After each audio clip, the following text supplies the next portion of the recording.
ఓవైసీకి ఓ న్యాయం, ఇతరులకు ఓ న్యాయమా? చెరువుల్లో బిల్డింగ్ కడితే ఎందుకు కూల్స్తరే? బండి సంజయ్. బీఆర్ఎస్ అరాచకాలు మరవలేం, ఆ పార్టీ అంతు చూస్తాం, బీజేపీలో బీఆర్ఎస్ విలీనం ప్రసక్తే లేదు. వాక్య. ఈ పిచ్చోడా మంచోడా? అధికారంలో ఉన్నది ఏ పార్టీ? ఏ పార్టీ తిడతాను నేను రోజు? అయ్యా బండి సంజయ్ గారు, దయచేసి ఒక్కసారికి మీరు హైదరాబాద్లో మీకు నివాసం ఉన్నది కదా, పోయేటప్పుడు ఎర్రగడ్డకు పోయి ఒక్కసారి చూపించుకొని పోర్రయ్యా జర.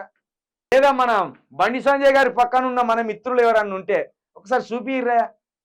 అక్కడ వైపు బీసీ నినాదం అని మన పిల్లలు అమర నిరాదీక్ష చేస్తుంటే, బీసీలకు ఇచ్చిన హామీలు నెరవేర్చలేదని వాళ్ళు వెళ్ళి పెడుతుంటే, బీసీ అని చెప్పుకునే మీరు గక్కడ గాలి సమస్య పట్టించుకోకుండా ఓవైసీ ఎంబడి వాడుడేంది మీరు?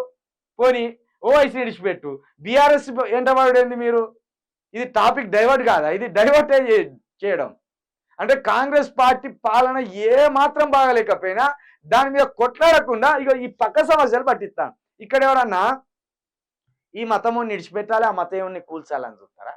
ఇప్పుడు తిరుపతి రెడ్డి, రేవంత్ రెడ్డి అన్న ఆయన కూల్చలే, మరి ఆయన హిందువే కదా.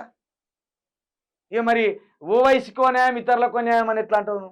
ఓవైసీకి నోటీసులు ఇచ్చిండు, రేవంత్ రెడ్డి అన్నకు నోటీసులు ఇచ్చిండు. ఓవైసీ ముస్లిం అని విడిచిపెట్టలేదు, లేకపోతే హిందూ అని వాళ్ళ అన్నకు ఇల్లు కూలగొట్టలేదు. దీనికి మత రంగు బులుమకు బండి సంజయ్. అసలు నువ్వు మాట్లాడితే నాకైతే అసలు ఎందుకో అంత ఒక రకంగా అనిపిస్తుంది.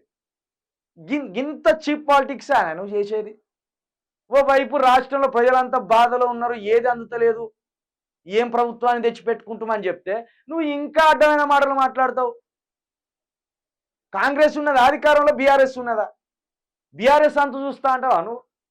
పిచ్చోనివా మంచోనివా బండి సంజయ్ గారు? నాకు అర్థమైతే. ఇప్పుడు నువ్వు రేవంత్ రెడ్డిని వెనకేసుకొస్తున్నావు, రేవంత్ రెడ్డిని కాపాడాలని చూస్తున్నావు నువ్వు.